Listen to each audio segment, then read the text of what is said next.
Eu lembrei aqui quando a gente foi para os Estados Unidos, esse ano mesmo, conheci uns trabalhos parecidos com esse movimento da Glocal que a gente tem. E eu fui para Phoenix, e em Phoenix a gente conheceu vários parceiros, pessoas que estavam fazendo uma proposta às vezes, de congregar, de evangelismo, algo diferente. Eles chamaram por um dos motivos, por causa da Glocal. E a gente foi visitar uma mesquita lá em Phoenix, e a gente ficou uma tarde toda com o imã de lá, e foi a primeira vez que eu entrei numa mesquita, a gente ouviu uma oração completa, e ele deu uma liberdade para a gente perguntar de tudo. A gente começou a perguntar sobre como eles veem as mulheres e tudo, e começou, para mim, pelo menos, eu cresci no Brasil, estudei muito a fé cristã, teologia cristã, para mim caiu muitos preconceitos, e eu lembro, numa hora que a gente estava conversando, já estava meio descontraído, e todo mundo que me conhece sabe que não é legal já descontrair comigo, porque eu vou, e aí assim, uma hora ele começou a falar de uns problemas do islamismo, ali, pelo menos que eles estavam vivendo, que é vamos dizer assim, o islamismo nominal. Aí eu falei, caramba, a gente também vive lá no Brasil um cristianismo nominal. As pessoas falam que são, mas não são, não vão, não praticam. E aí ele falou, não, aqui a gente está fazendo um movimento para trazer de volta para a mesquita.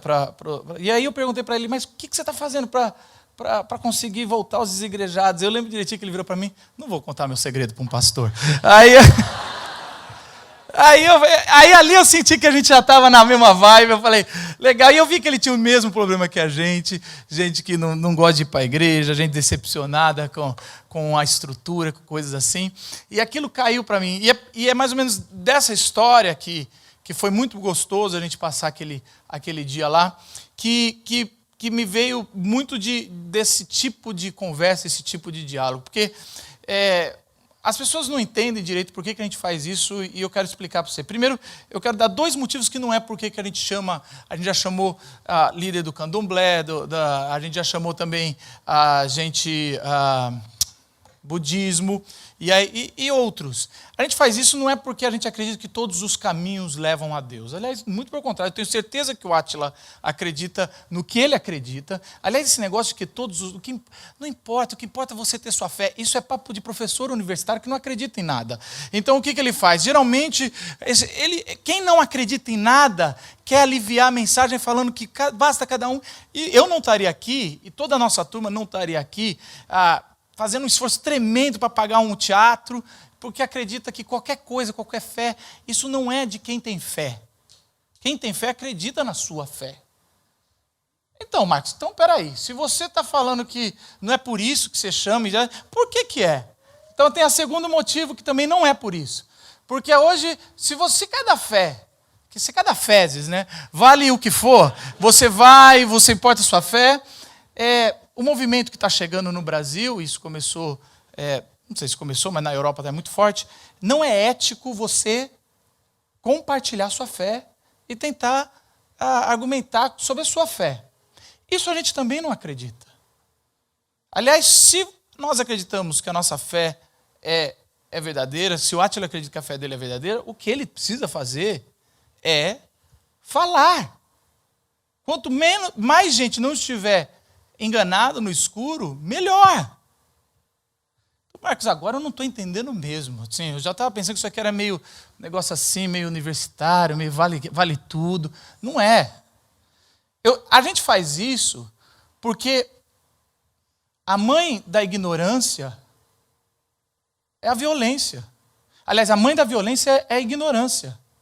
A mãe da intolerância é a ignorância. Quanto menos você conhece o outro, quanto menos você conhece a fé do outro, quanto menos a gente não conhece o candomblé, o cristianismo, quanto menos a gente não conhece a realidade da nossa cidade, a realidade em volta do nosso aeroporto, da nossa cidade, quanto menos a gente não conhece as coisas que estão acontecendo, mais a gente é intolerante, e mais a gente é ignorante, e mais isso gera violência.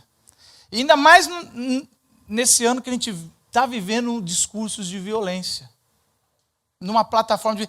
E eu digo uma coisa para você, tomara que eu esteja errado, e eu costumo errar porque eu fui quase o último do bolão dessa Copa.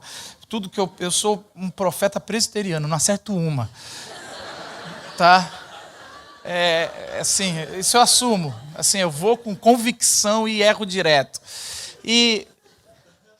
Mas eu acredito, como bom presbiteriano, que nós vamos ter um presidente que vai navegar em cima da plataforma da intolerância. Nós estamos vivendo em termos de intolerância.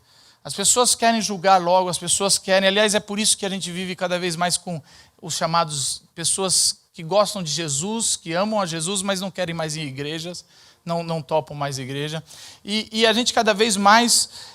a gente vive em tempos onde não se quer conversar, se quer gritar, se quer mitar, se quer fazer um post animal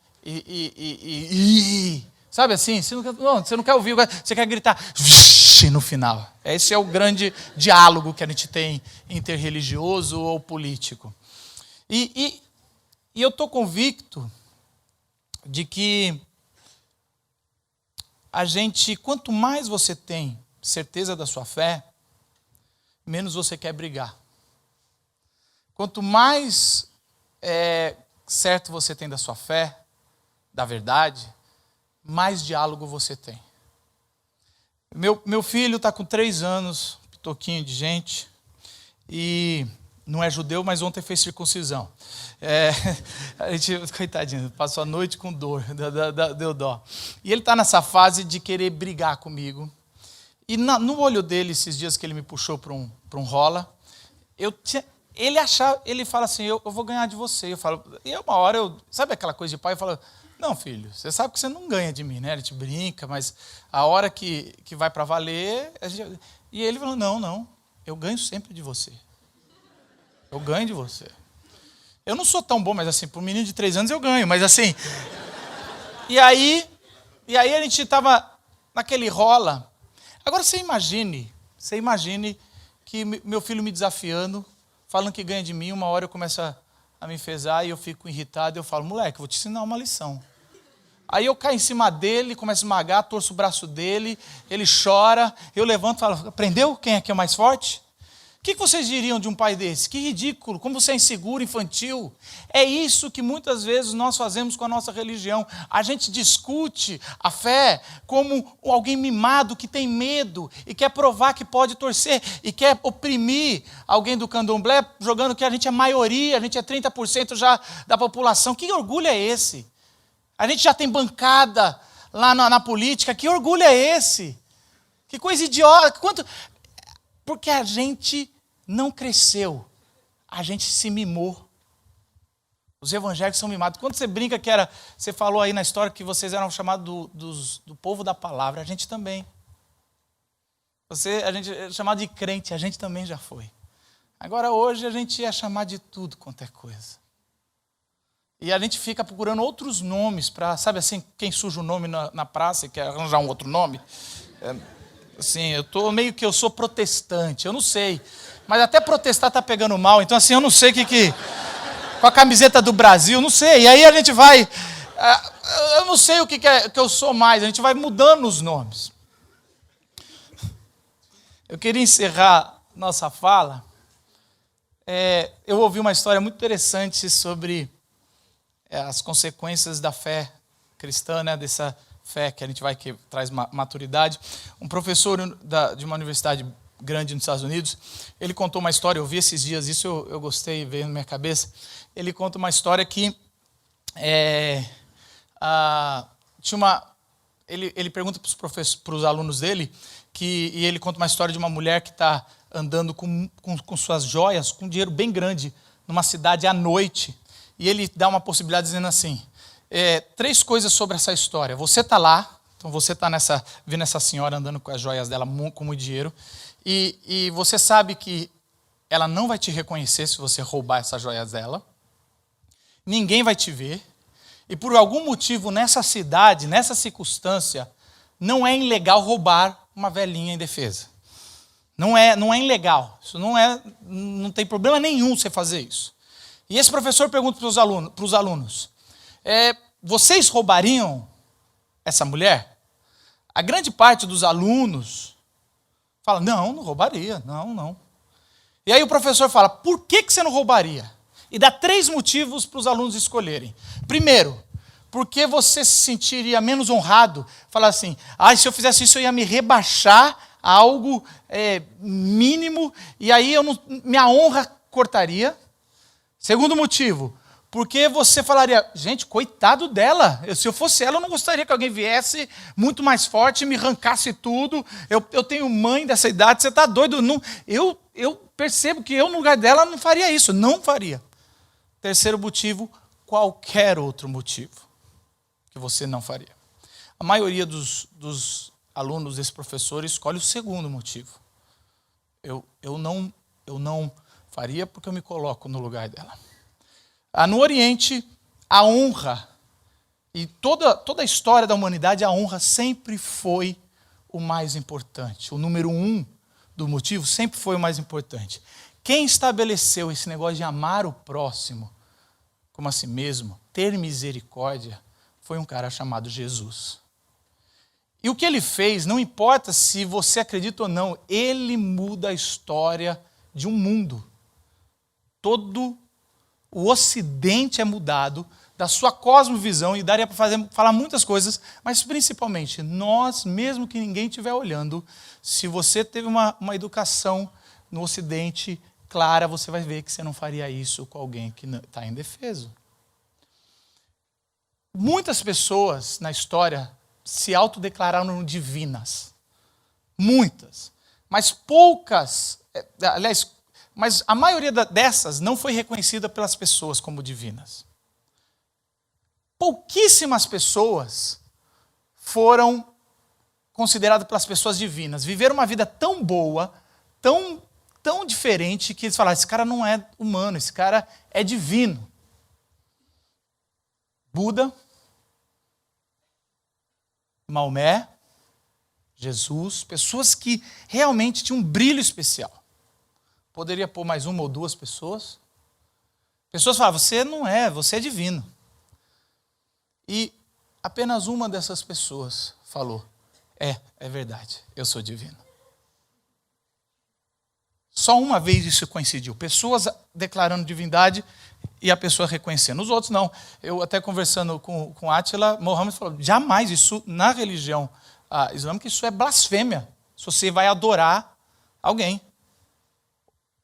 Maomé. No budismo, ele fala, não, vai para o karma. Eu não tenho isso. Agora, Jesus, quando ajoelharam perante ele falou, quem vê a mim vê ao Pai. Eu sou um com o Pai. A Trindade, e essa é a diferença de como vemos, e a gente se respeita por isso, Jesus não fez uma proposta de revolução política, porque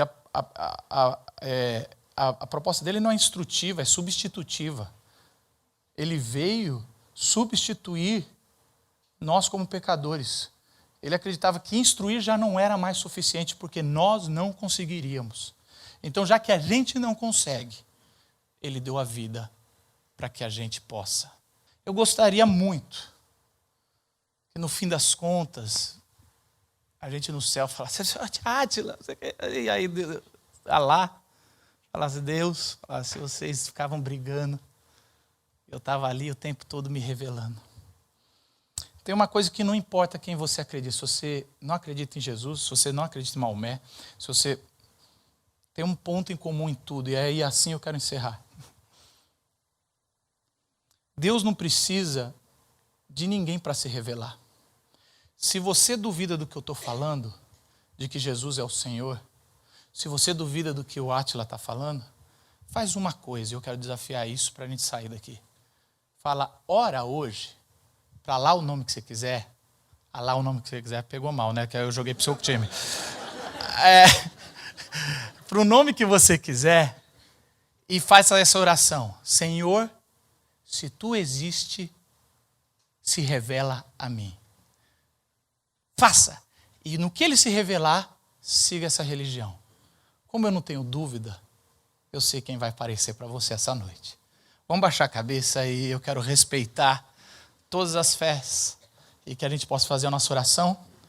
E eu farei a nossa oração aqui ao nosso Deus grande, porque Ele é o único Criador. Isso a gente está em comum aqui hoje. Tudo que a gente mais deseja, mesmo não sabendo bem do que se trata, tudo que é sorriso de felicidade.